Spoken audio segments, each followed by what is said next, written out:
All right, Shabbosai, good morning. Good morning. Let us begin by thanking all of our sponsors for this morning's share. To thank our Talmud Torah sponsor for the month of Teves, Mrs. Salma Wolf, with immense gratitude for the refuah of Samar Kodesh Baruch Hu and the merit of a refuah shlema for all of those in need, in the schos of our brave soldiers and in the schos of the return of our hostages. Our week of learning sponsor, Chazan Mark Childs of Santa Barbara, California, in appreciation of the Daf Yomi shir and in the schus of refuah shlema for Binyamin Yankel ben Bela.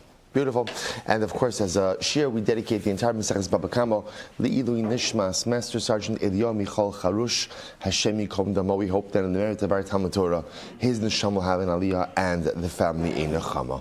Well, so with that, let us begin. We have a lot to do today. A really great daf. Some really very interesting cases that Emir Hashem we are going to cover. Okay, so today's daf is Memches 48, and we are picking up Emir Hashem on Mem Zayin Mabez 47b in the wide lines at the two dots, Mesve, 2, 4, 6, 8, 10, 12, 14 lines up from the bottom. So what it says, if you remember again, just to give a little bit of context, the Mishnah said as follows. The Mishnah said that Halocha L'maisa, if Ruvain brings his produce into Shimon's field, right, and without permission, and Shimon's animal, let's say, is injured or dies as a result of the fruit, that ultimately, again, Ruvain is Chayif. Ruvain is Chayif. Now, remember, Rav came along in yesterday's Gemara and qualified this ruling. And Rav said, when is that true? That's true if Shimon's animal slipped on Ruvain's fruit. But if Shimon's animal overindulged and ate too much fruit and then died, then what? Ruvain is pater and Shimon is chayiv. Or Shimon is chayiv. In other words, Shimon is responsible. Why is Shimon responsible? Because the owner of an animal is obligated to oversee the consumption of his animal. That's part of animal responsibility 101, right? That at the end of the day, you are responsible to see how much your animal eats. Okay, so that's the mindset that we're going for now. So Gemara is Meisei, Gemara is a kasha. Interesting case. A woman, we'll call her Rachel. Right, Rachel, Ruvain has a mill, right? The mill in which he grinds wheat. So Rachel goes into Ruvain's mill without Ruvain's permission to grind wheat. And ultimately, again, what happens while she's there? Ruvain's animal eats Rachel's wheat. What's talacha? Pater. So obviously, again, Ruvain's going to be pater because Rachel entered in without permission. Im huska, what happens if ultimately, again, the animal is damaged? What happens if the animal is damaged? Then ultimately, chayaves. Then Rachel is going to be liable. I asks the Gemara va'amai neima havile shalotochal. Then I will say we're assuming over here that when it says damaged, how is the animal being damaged? The animal ate too much. But I don't understand, based on what we said before, the halacha is when an animal eats too much, whose responsibility is that? It's the owner's. So why can't we say ultimately to Ruvain, watch your animal? So the Gemara says, so I don't understand.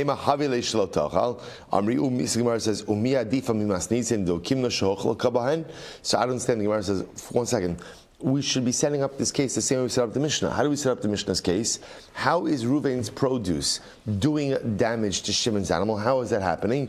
The animal is slippage. So why wouldn't we assume that it's the same exact issue over here? When Rachel comes in to go ahead and grind wheat in Ruvain's mill without Ruvain's permission, when we speak about Ruvain's animal being damaged, how is Ruvain's animal being damaged? It slips on the wheat. It's not a case of consumption. It's a case of slipping. So the Gemara says the karila, my karila, that makes a lot of sense. So then why is the questioner, right? Why is the person bringing up this question? Why is he assuming that halacha l'maisa, this is a case of consumption and not a case of slipping? So the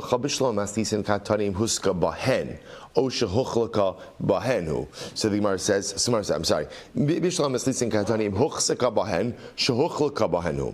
say it's interesting. The lashon of the Mishnah, the wording of the Mishnah is huska bahen. If, again, in the case of the Mishnah, Shimon's animal becomes damaged in the produce of Ruvain. That lashon of bahen in it indicates that the damage is not done through consumption, but rather how is the damage done? Through slipping. Aval hacha katanim huska velo katani bahen. But here in the case of Rachel walking into the grinding mill of Ruvain, it doesn't say Huska Bahen, it just says Huska, right? And Ruvain's animal was damaged through Rachel's produce. So that sounds like, Achilohu Diktani, that sounds like it's consumption. That's why we initially thought that we're talking about a case of consumption. Kamash Malan, it's not consumption, but rather, again, it could also be, like the Mishnah, a case of slippage. So the Gemara says, the other opinion will say, no, don't get caught up in the nuances of wording, which is so interesting. We'll say, sometimes we are all about the nuances of wording, and sometimes we're like, don't get caught up in the nuances of wording. Say, it's true. You see this all the time in relationships. Right? Sometimes in relationships, it's not just what you say, it's how you say it, and it's the particular word choices you make, right? And sometimes that conveys the full meaning. And if you miss that, you miss the impact of what a significant other is trying to tell you. Other times, you can get into trouble reading into things too much, right? And people just mean what it is that they're saying, and they're not trying to convey anything additional. How do you know which one is which? No idea, right? In other words, that's part of the dynamic of relationships. When in fact to look for nuance in what is being said, and ultimately, again, when just to be able to take things at face value. Incredibly profound. Okay, in any event, the Gemara says false. Tashma. Hichnis shor lechatzer balabai shelo b'shos. Another case. Ruvain brings his shar into the chutzner of Shimon without permission. V'achol chitin. Now what happens? Now Shimon's ox goes ahead and So v'achol chitin, the ox goes in and eats wheat. The histris umes, and ultimately, again, the animal actually histris means the animal developed diarrhea, severe diarrhea, and died. So what's talacha? Pater. Ultimately, again, I both say, so this is the case of where Ruvain is bringing his shar into Shimon's domain, Shimon's chatzar, without Shimon's permission. The shar eats Shimon's produce. Shar becomes sick and dies. So now the Gemara says that ultimately Shimon's going to be pater. Shimon's pater. But if Ruvain had permission to bring his shar into Shimon's rishos, and then the shar eats Shimon's produce, and the shar dies, then Shimon is going to be chayiv. V'amai, but I don't understand. Havile shelo yochal. We just said before, based on Rav, that when it comes to consumption, who's obligated to monitor consumption? The owner of the animal. The owner of the animal. Amarava, Bershos Ashalo Reshos Kavramis, Bershos Shmiras Shoro Kibel Alov, Vafilu Chanekes Asmos. The Gemara says it's not a fair question because we're operating with the opinion of the Rabbanon in the Mishnah. And what's the opinion of the Rabbanon? That when you allow someone to come into your property, Abosai, so permission to enter is not just simply permission to enter. What is it? It's assumption of complete responsibility. So when Shimon allows Ruvain to bring his shar into Shimon's field, what Shimon is guaranteeing is not just the right to enter Shimon's field, he's guaranteeing the safety of Ruvain's shar. And should something happen to Ruvain's shar, who bears the responsibility of that? Shimon. So we'll say, and again, we know that point itself is a point of contention, is a point of machlokas in the Mishnah, right? Rebbe, we're going to see in just a little bit, Rebbe doesn't subscribe to that idea. But just that's the Gemara is going with for now. Let's go back to it. So we'll say, it's not the Gemara kind of seizes on that point. So now you're telling me is that when Shimon gives Ruvain permission to enter doesn't just mean permission for entry, but it also means assumption of liability. So Gemara says, okay, let's go with that. When we say that when Shimon grants permission to enter, permission for entry means assumption of liability and responsibility, what's the extent of that responsibility? So the Gemara says, Mao, the nafshehu de kabbalah, o dilma filo nitirusa da alma. So we'll say when Shimon goes ahead and says to Reuven, you could come in, right? You could come in. Right, and halacha l'maisa. Now we're saying that means assumption of responsibility.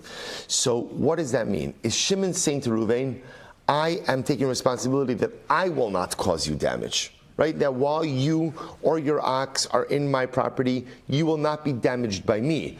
But I can't guarantee what happens through other circumstances. In other words, we'll say a tree branch falls down and kills Reuven's ox.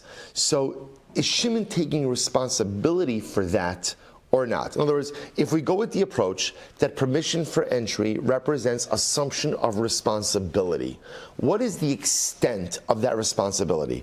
Is Shimon just guaranteeing Reuven, I won't do you any harm? In other words, I am safeguarding you from any harm from me, but I'm not safeguarding you, I'm not guaranteeing you safety from other things that could occur independent of me, or maybe not, or maybe not. Odilma, maybe not. Maybe permission for entry means assumption of all liability and responsibility to safeguard Reuven and his property from any and all harm. So Tashma, Tana Rabbi Yehuda bar Simon ben Izakin, the Gemara says, I'm sorry, so let's analyze this. Tashma, the Tana Rabbi Yehuda bar Simon ben Izakin de Beikarna. So ultimately, again, Rabbi Yehuda bar Simon went ahead and when they were teaching the sugya of Nizikin in Beikarna, Reuven brought his produce into Shimon's domain without permission. Ubashar mimakom acher. Now, I'll say this is an interesting twist on the case. Watch this. Reuven brought his produce into Shimon's chatzar, Shimon's field. Okay, Levi's ox, Levi, out of nowhere, Levi's ox comes in to Shimon's field and what? Achlan, and eats the produce, and eats Reuven's produce. So what's the halacha? Pater. Ultimately, he's pater. He's pater. Now we're going to see who the he is in just a moment. But if Reuven brought his produce into Shimon's field with permission, and then Levi's ox comes along and consumes it, ultimately chayiv, he's chayiv. So the Gemara says, man pater man chayiv. Who's pater and who's chayiv? Lav, so the Gemara says, bal chotzer. The chayiv bal chotzer amri. So we'll say, so b'pashtos we're assuming this is the bal chotzer, it's Shimon. It's Shimon. So therefore, what is the Brisa saying? This is actually exactly our question. What the Brisa is saying is, if Reuven brought his produce into Shimon's field, and ultimately again Levi's oxen came and ate it, so if Reuven was there with permission, then Shimon is chayiv. If Reuven is not there with permission, then Shimon's not chayiv. So I'll say, what is this? So what does this show you? What does this show you? This shows you that when you are given permission for entry means that the owner of the chatzar is assuming complete responsibility for your safety, both from himself as well as from other circumstances. Incredible. And therefore, again, when Shimon allows Reuven to enter, even though now it's Levi's ox that is coming and consuming Reuven's produce, Shimon assumes responsibility. To which the Gemara says, no, that's not what it means. The Gemara says, Pater balashar v'chaya balashar. No. Responsibility we're not talking about over here is on Shimon. Who's the potentially responsible party? Levi, the owner of the shar. The owner of the shar who came into Shimon's chatzar and ate Reuven's produce. So the Gemara says, one second. The ibal shar. If we're talking about Levi, the owner of the shar, top of Memches, my birshus my shelo birshus ika. What does it mean with rishus? In other words, we'll say we assume that with rishus was referring to Reuven's ability to bring his produce into Shimon's property. We'll say Memches Mdala 48a, first line. So the Gemara says, Amri, us now second line. Amri, Birshos, Havi l'shein birshos hanizak, v'shein birshos hanizak chayeves. Shalo birshos, Havi l'shein birshos harabim, v'shein birshos harabim petura. So I'll say this is interesting. So the Gemara says it's like this. We're actually talking about the following case, right? Let's just frame the whole thing over here. Reuven has produce. Reuven brings his produce into Shimon's field, and now Levi's ox comes and consumes Reuven's produce in Shimon's field. So what's the liability? The Gemara says it depends. If ultimately, again, there was Rishus. Now the way the Gemara is looking at Rishus is, if Levi's ox has a right to be there, the Rabbi say this is called Shein Birshus Hanizak. Again, we've spoken on this before. Shein, what Shein? Damage done through the process of self-gratification, right? There's some type of hana. So this is shein birshus hanizak. So if Levi has the right to be there, this is shein in the property of the damaged party, and the halach is that what? Shein birshus hanizak is chayiv nezak shalim, complete damages. If Levi doesn't have the right to be there, then what? Then it's considered to be Shein Birshus Harabim. Now, obviously, it's not literally Rishus Harabim. Why? Because Lamaisa, again, remember, this is happening in Shimon's property, but it's considered to be, it's treated like Shein Birshus Harabim. And what's the halakha of Shein Birshus Harabim?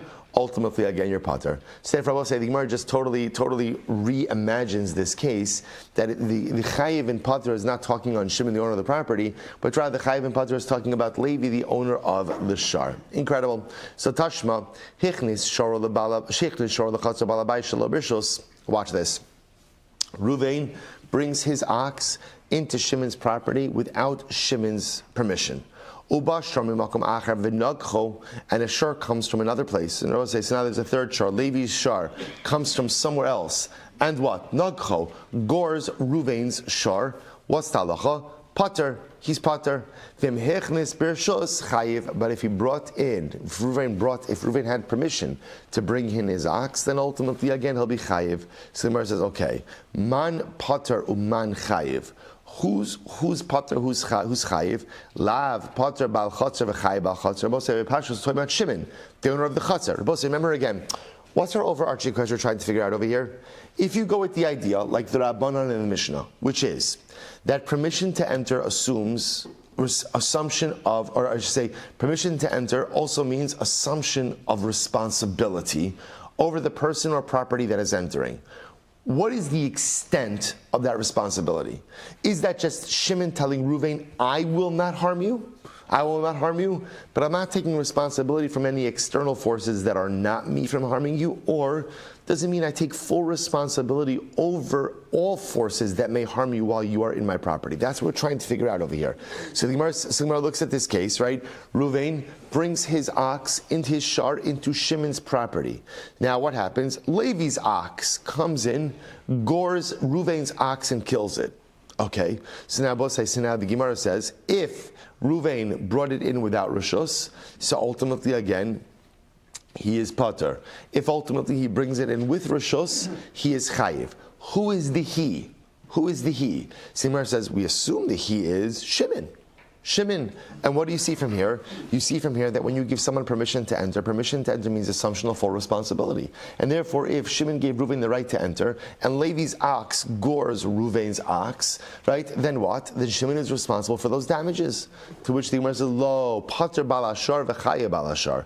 Once again, the Gemara says, no. Chayev and pater over here is not talking about Levi, but rather it's not talking about Shimon, the owner of the chatzar, rather it's talking about Levi, the owner of the shar.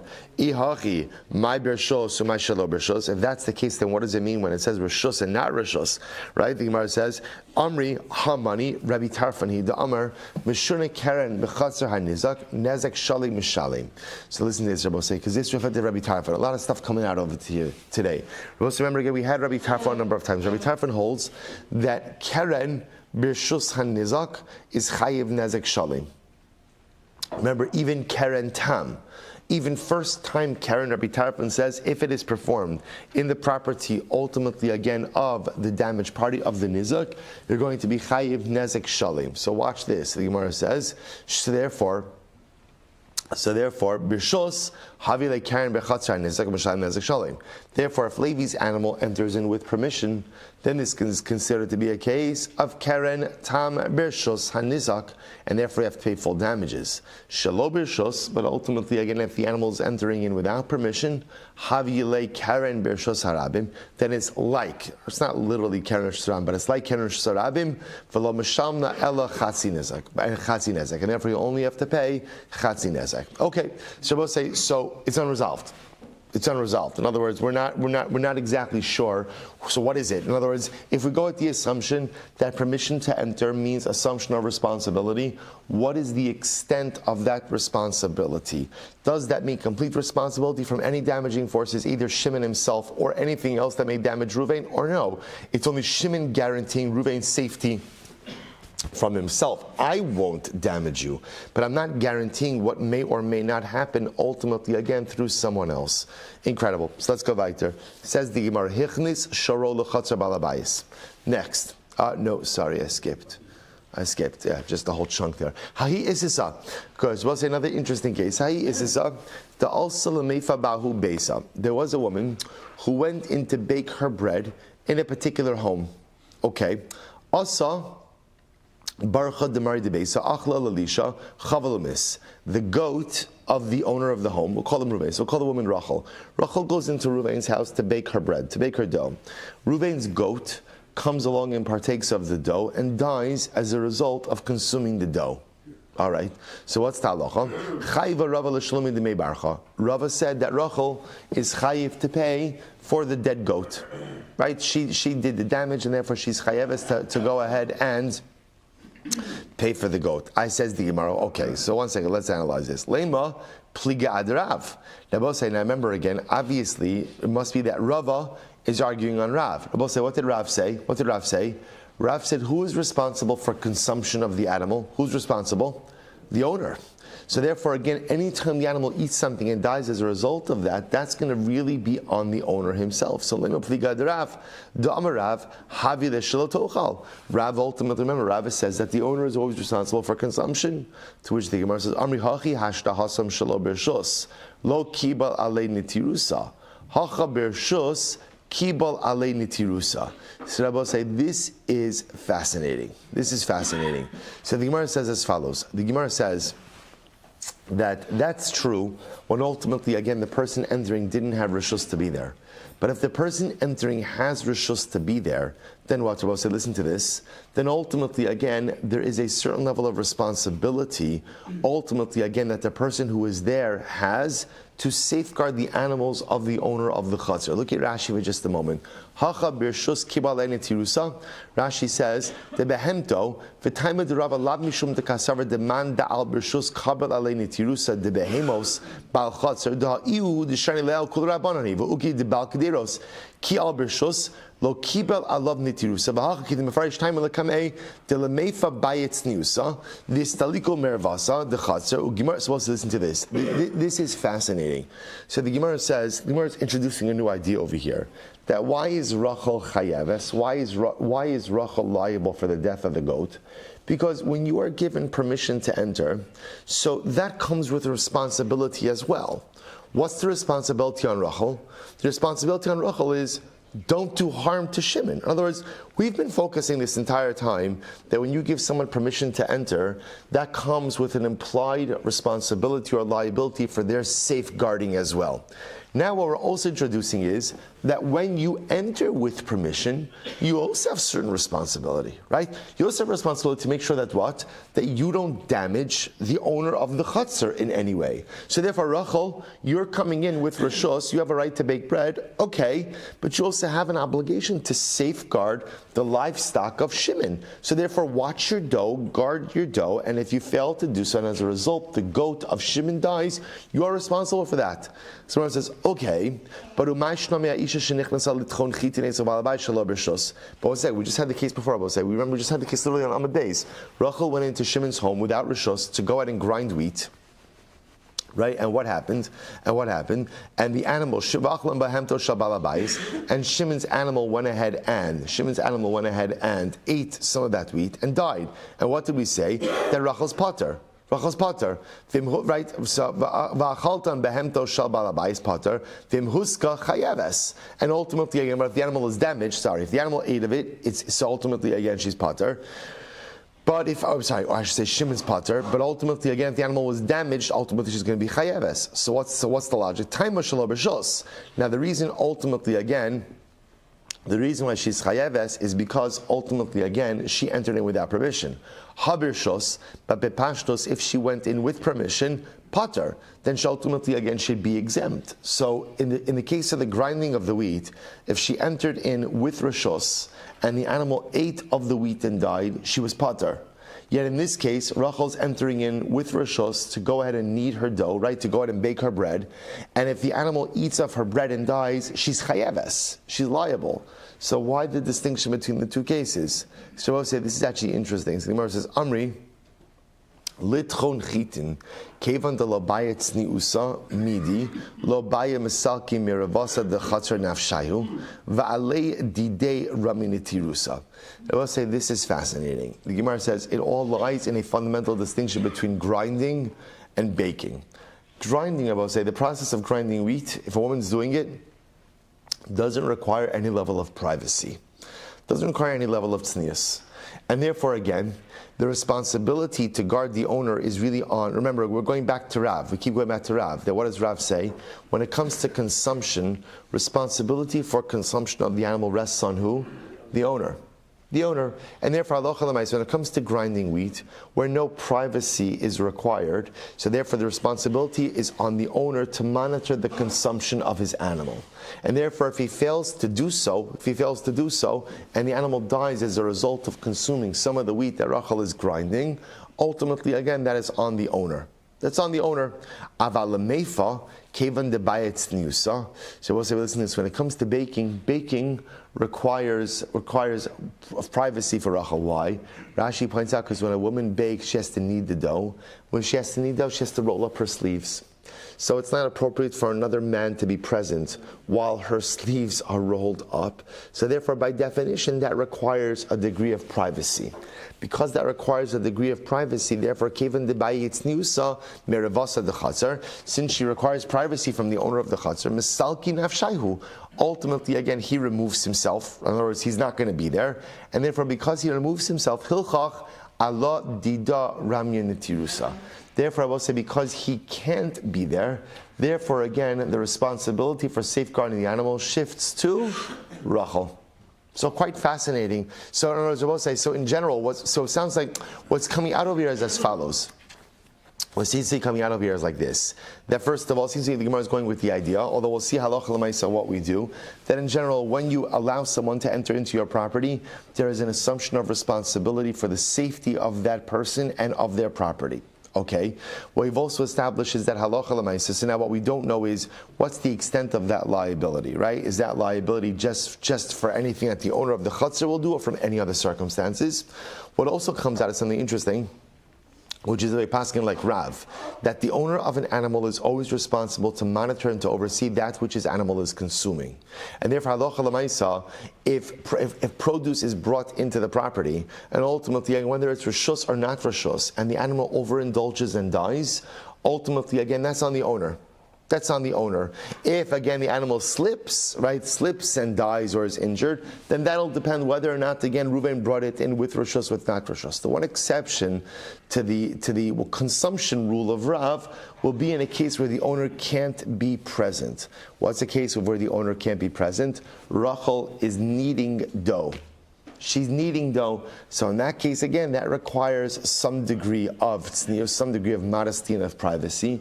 The owner can't be there. If the owner can't be there, then the responsibility to take care of the animals, or to make sure the animals don't overindulge or don't eat, that's going to shift to Rachel. Fascinating. All right, let's go weiter. Says the Gemara. Hichnis sharo l'chatzar balabais. So here we go. Amar Rava.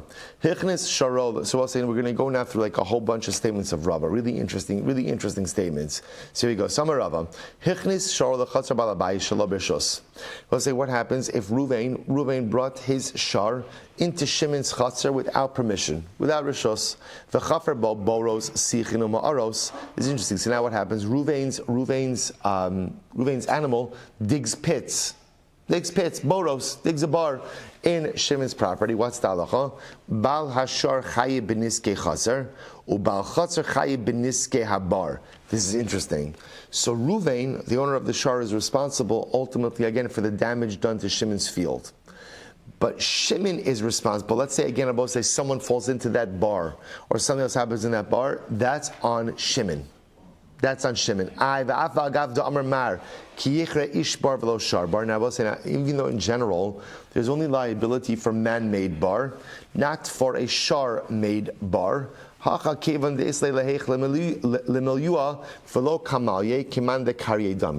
case is different, I will say. Why? Because in this case, since the bar is being created in Shimon's property, Shimon has the responsibility to do what? Shimon has the responsibility to fill it in.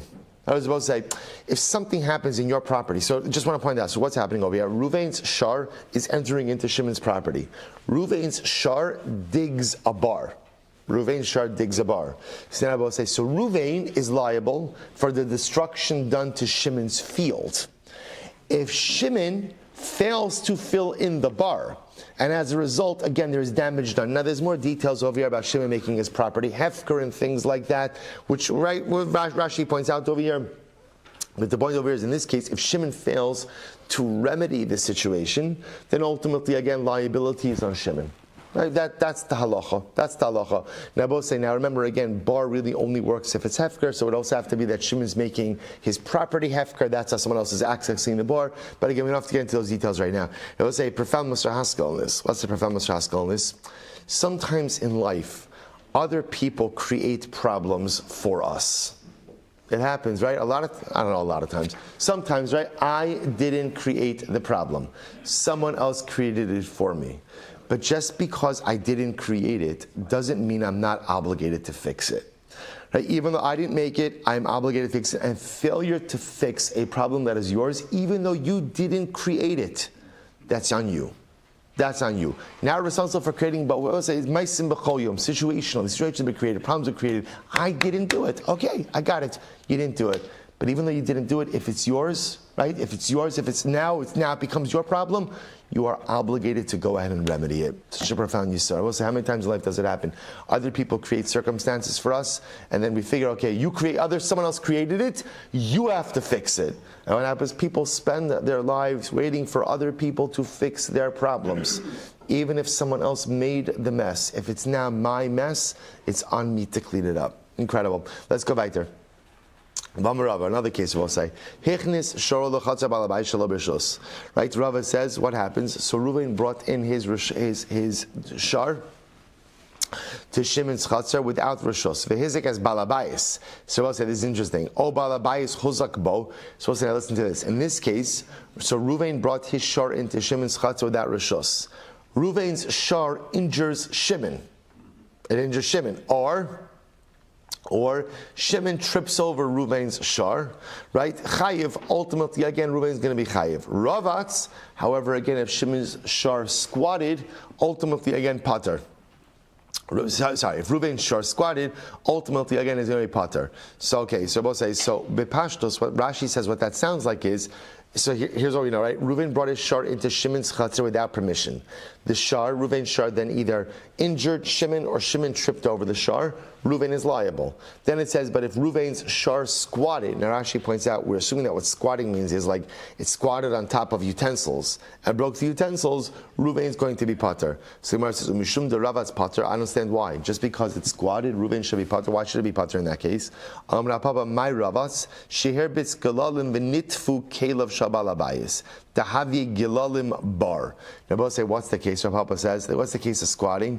The case is it's squatted on top of utensils, defecated on those utensils, and ruined the utensils. Now both say, what is this a case of? Ultimately, again, the havi gilalim bar. The defecation is considered waste. It's considered to be like a bar. And I will say again, on a technicality, there's no bar liability for damage of utensils, right? Bar, you're only liable if you damage people or damage animals. But damaging of utensils is no liability. So which Gemara says, okay, that works fine according to Shmuel, because according to Shmuel, any obstacle is called a bar. According to Rav, something is only called a bar if it's hefker. So what are you going to do in this case? Amar, so Gemara says, that's easy. Stam gilalim afkori mafkilu. Most times people are mafkir waste. Most times, not all the time because you use it as fertilizer as well, but most times people are mafkir. Okay, Vamar Rava, we'll say another case of Rava. First of the wide lines on the bottom. If ultimately, again, if Reuven entered into Shimon's chatzar without rishus, vehizik es balabayis or balabayis hizik bo. Now, I will say in this case, Reuven himself is damaging Shimon, or Shimon trips over Reuven. What's the halacha? Chayiv. Ultimately, again, so Reuven is going to be chayiv for damages done to Shimon. His ziko balabayis is interesting. What happens if Shimon damages Reuven? Pater. Ultimately, again, Shimon is going to be pater. Now, I will say, now, why is Shimon pater? So, I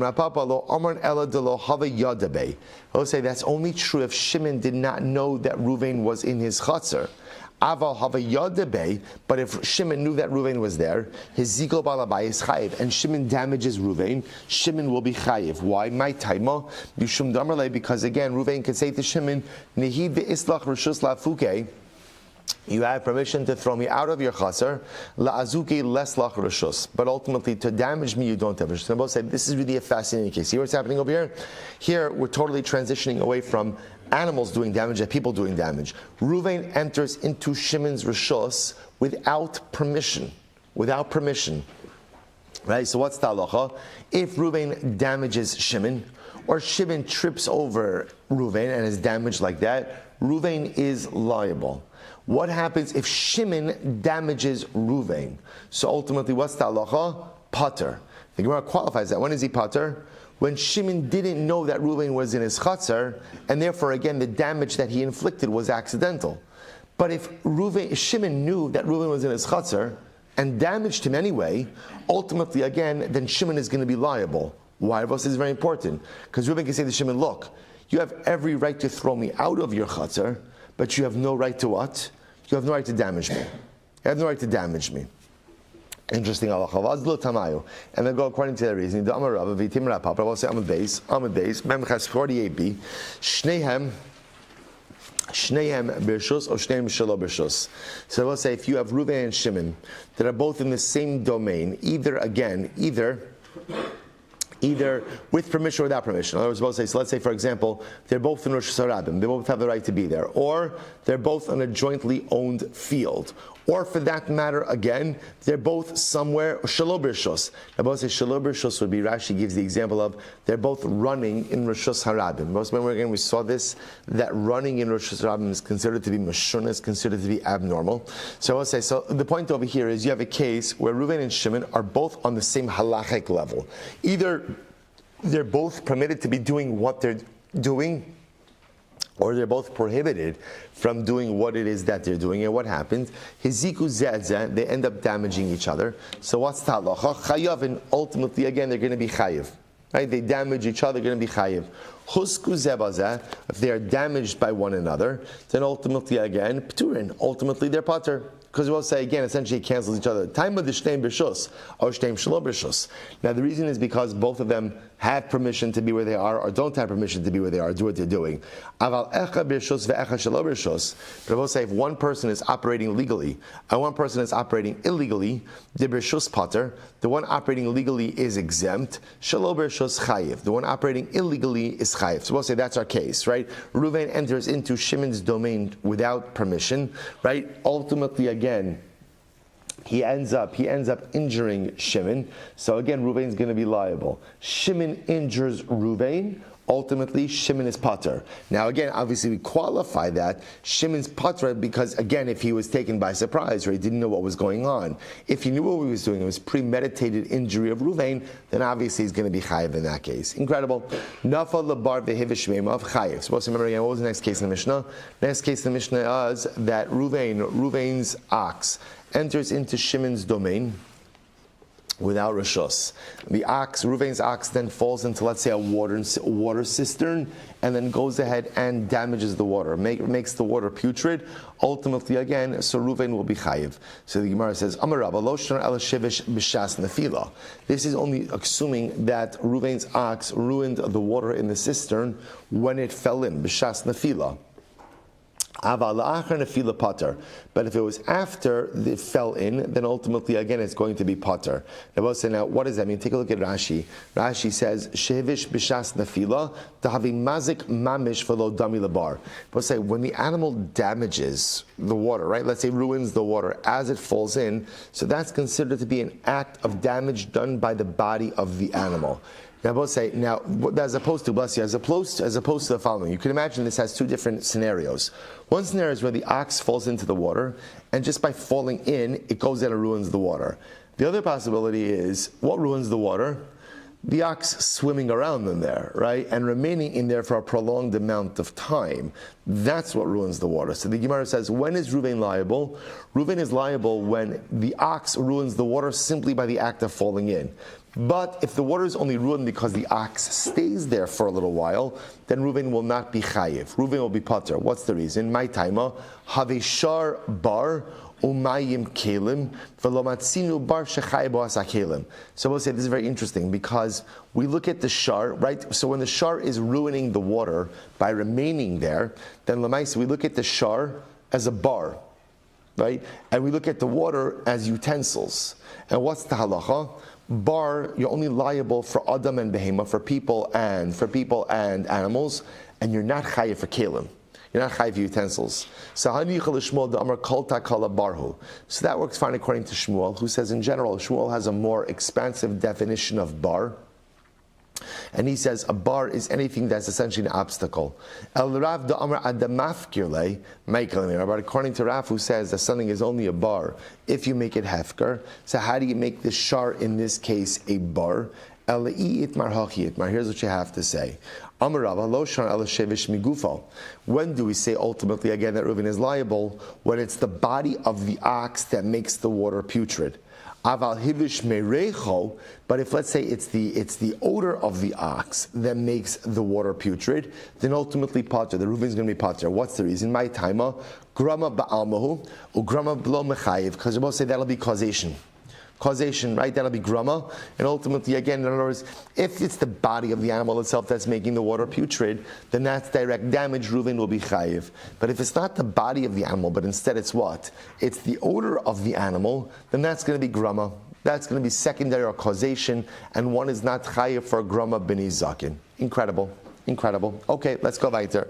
Says the Gemara, Haya aviv obno l'socho, Mishalim Sakofer. So let's remember, continuing on that case. Right, Reuven's ox enters into Shimon's chatzor without permission. The ox falls into the water cistern, and in the water cistern was Reuven's father or son. The ox kills them. What's the halacha? Reuven's chayiv to pay kofar. Okay, says the Gemara, Ba'amai, hatamhu. But why would Reuven be chayiv to pay kofar? After all, the assumption over here, Abba says that what? The animal is a tam. Animal is a tam. We established only a muad pays kofar. To which the Gemara says, Amarav b'muad lipol al b'nei adam b'boros askinon. All right, so this is interesting, right? The animal is a muad to fall on people and kill them in pits. Let's say in life it's important to develop a specialty, right? It's always important to carve out a niche, right? So Lamaisa, this bar, and also we've seen this, by the way, it sounds a little bit crazy, but remember, we've seen this concept of like becoming like a specialty muad. Remember again, the end of last week, we saw the ox that gored 3 times with its right horn, right? So it's a muad for going with its right horn, but yet a tam for goring with its left horn. So you can have if an animal does a specific type of damage. So in this case over here, this animal is a muad to fall on people in boros and kill them. Ihachi, if that's the case, bar kitalu, then Lamais again, the animal is liable to death. Rav Yosef, remember again, kofar, you only have to pay once you're a muad, right? But lamaisa, we put an animal to death as soon as what? As soon as it kills someone. So lamaisa, again, even a tam that kills someone, that animal is executed. So what's going on over here? To which the Gemara says, Rav Yosef, techaza yiroka v'nafal. No, what's the case? The case over here, Rav Yosef, is where the animal doesn't like intentionally fall into pits in front of people. Rather, the animal sees vegetation at the lip or at the edge of the pit, in its effort to eat the vegetation, and then it falls in like that. Rashi says over Chaziroko, it's almost right across, Esav, Apiabar, Ubalecha v'nafal, Dahach nefila lo echavein. So Rabbi says, so this is interesting. Salocha l'maisa, it lacks intentionality over here. It's just trying to go ahead and eat the produce. But again, what ends up happening is it ends up falling into the pit. Shmuel says, Haman, Rabbi Yosef Lili hi da'amar tam mishalim chatzi kofer.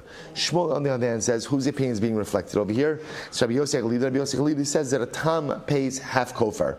Also remember again, this famous position Rabbi Yosef Lili, just like a tam pays chatzi nezek. So Rabbi Yosef Lili says a tam pays chatzi kofer. Ula Amar Rabbi Yosef, Ula Amar Rabbi Yosef Lili, he da Amar Rabbi Tarfon. So Ula says it's Rabbi Yosef Lili who holds the Rabbi Tarfon. Who's Rabbi Tarfon? Say da Amar Karen bechatzra nizak nezek shalim mishalim. So Rabbi Tarfon holds the halacha l'maaseh, just like you pay complete damages nezek shalim for Karen done b'reshus hanizak, so too achanami kofer shalim mishalim. So Rabbi Tarfon holds that you also pay kofer shalim for damage, for Karen damage done b'reshus hanizak. Okay, so Bishlam Ula Hainu Diktani Haya Aviv Obno L'Socho. So according to Ula, it makes sense why we're setting it up as father or son inside of the pit. El Shmuel, Ma'ir Aviv O Beno, Afilu Acher Nami. But according to Shmuel, what does it matter if it's the father or the son or someone else? To which the Gemara says, you're right, Orcha Dimil Sakatani. Ultimately, again, you're right. It doesn't matter if it was father, son, or someone else. We're just the Mishnah was just framing it as a normative case. What's the normative case? Who's going to be swimming in Ruvain's water cistern? The Pashtus, a relative of his. Okay. But ultimately, again, if halacha l'maisa, right, Ruvain entered in with rishus, then the Bala Chatzar is going to be chayiv. Itmar, so let's listen to this. Rav Amar Hilchas Sakitana Kamo, Ushmuel Amar Hilchas Sakirebi. Now both say, okay, so now we've gone through the Mishnah in its entirety. Now both remember again, when we come through this entire sugya, we are really left, although there are many sub-machloksim that we're seeing, but we're really left with one major overarching machlokes. What is that overarching machlokes? When Shimon allows Ruvain to come into his chaser, Shimon gives rishus. What does rishus mean? Tanakama will say, rishus means, rishus to enter also means assumption of complete liability and responsibility by Shimon. Now there's a machlokes. What does that mean? Is Shimon assuming responsibility over himself? Ruvain, I won't harm you, my property won't harm you, but I'm not safeguarding you from any external dangers or damage? Or does it mean no, that Shimon is assuming all responsibility? So that's the machlokes in the Rabbanon. Rebbe holds, no, permission to enter just means what? Enter. But what? Enter at your own risk. Or I am not assuming any level of responsibility, ultimately, again, for anything that happens. I'll just point out to you, this machlokes, although it sounds like, okay, it's interesting. I'll say this is a major machlokes. Think about this for just a moment. You invite someone over to your house for Shabbos lunch, right? What happens? Your dog, your kelev ra, that you've been maintaining in your home because you have not been paying attention in shir, right? Is so excited and so happy, so wonderful. They're licking the person, licking the suit, licking everything. It's so cute. Oh, it's so cute, right? And then what happens? And now what happens? Now your cute dog slobbered all over my suit. Most people, normal people, don't like dog slobber, right? And as a result, now I have to go ahead and send it to the cleaners. So I'll say, who's responsible for that? Who's responsible for that? So again, the Rabbanon would say, ultimately again, it's clearly Shimon. It's clearly going to be Shimon, right? Because halacha l'maisa, permission to enter comes with assumption of full responsibility. Rebbe says, no. Rebbe says that's not what it means. Permission to enter means you're allowed to come into my house. You're not trespassing. But I'm not assuming any level of responsibility for anything that happens to you, dog slobber or otherwise, right? None of that is my responsibility. So both say, so now that in this whole sugya, that is still the overarching, outstanding issue. And how you frame that, everything else kind of falls into place after. So let's go. Says the Gemara Itmar, Rav Amar Hilchas Tanakama. So Rav says the halacha is like the Tanakama, like the Rabbanon in the Mishnah. Permission to enter means full responsibility. Assumption of full responsibility. Shmuel Amar Hilchas Rebbe. Shmuel says no, the halacha is like Rebbe. The halacha is like Rebbe. Permission to enter just means that. Permission to enter, no assumption of responsibility. So Tan Rabbanon, here we go. Knos Sharcha Vishamro. So ultimately, and let's listen to this. Ruvain says to Shimon, you're allowed to bring in your ox, Knos Sharcha, bring in your ox, Vishamro. But ultimately, again, you need to watch over your ox. So both say here, Shimon is telling Ruvain, I'm allowing you to bring your ox into my house, into my chatzar. You need to watch him. Hizik. Let's say Ruvain's ox does damage. So what's the halacha? Chayiv. Ruvain's chayiv, right? Huzak. If Ruvain's ox is damaged, let's say again something happens, right? Shimon's ox gores, Ruvain's ox, pater. Shimon's pater, right? Now I'll say now again, and this is an interesting case, because in this case again here, Shimon is explicitly saying, I'm giving you permission to come in, but you need to watch over your ox.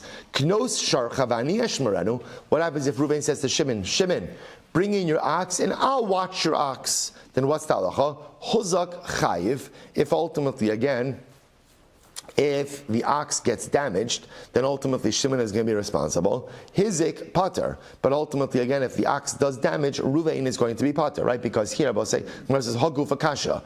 The problem is these two statements are contradictory. How so? Here we go. Amrit Knos Sharcha V'Shamro. So we'll say in the first case over here, where Ruvain says to Shimon, or excuse me, Shimon says to Ruvain, Ruvain, bring your ox into my field, I'll give you permission, but you need to watch it. What's the halacha? Hizik chayiv, hozak pater.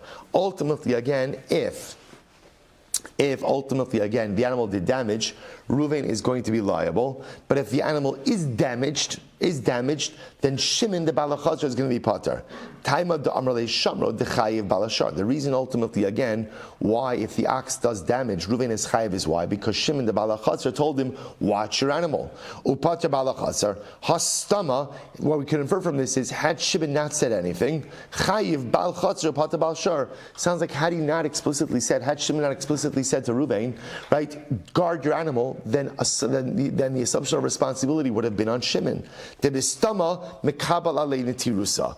Bepashtos, it sounds like the stama is that ultimately, again, when you allow for entry, you take responsibility for that animal. Yet ema seifa, look at the end. Ema seifa knos sharcha v'ani yeshmerenu. Well, as you look at the end, right? What's the safer case? Bring in your ox, right? And I'll watch it. So this is Shimon saying to Ruvain, I'm giving you permission to bring in your ox, and I'll watch your ox. Hozak chayiv. If ultimately the ox is damaged, Shimon is chayiv. Hizik pater. Ultimately, again, but if it does damage, Ruvain is pater. Kaima da'amar le'vani yishmerenu. The reason ultimately this is true is because Shimon explicitly said, I will take responsibility. So the Gemara says, Hudu mechayiv balachazar, pater balashar. Hastama, chayiv balashar, upater balachazar.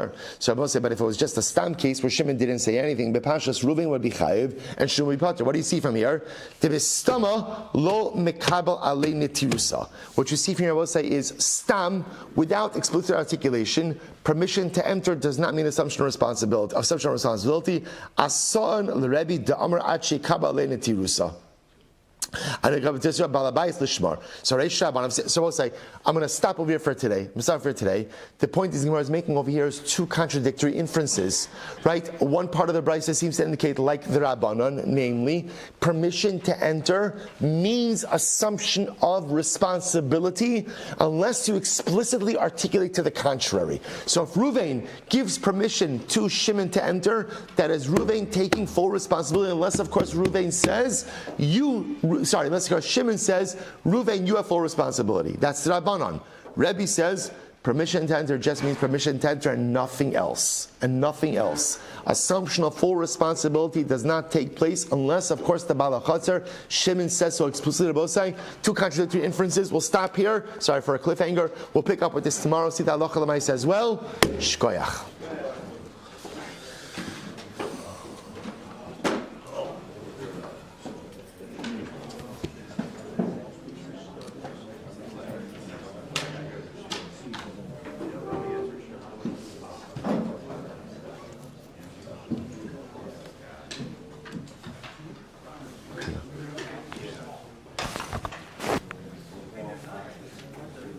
Paul.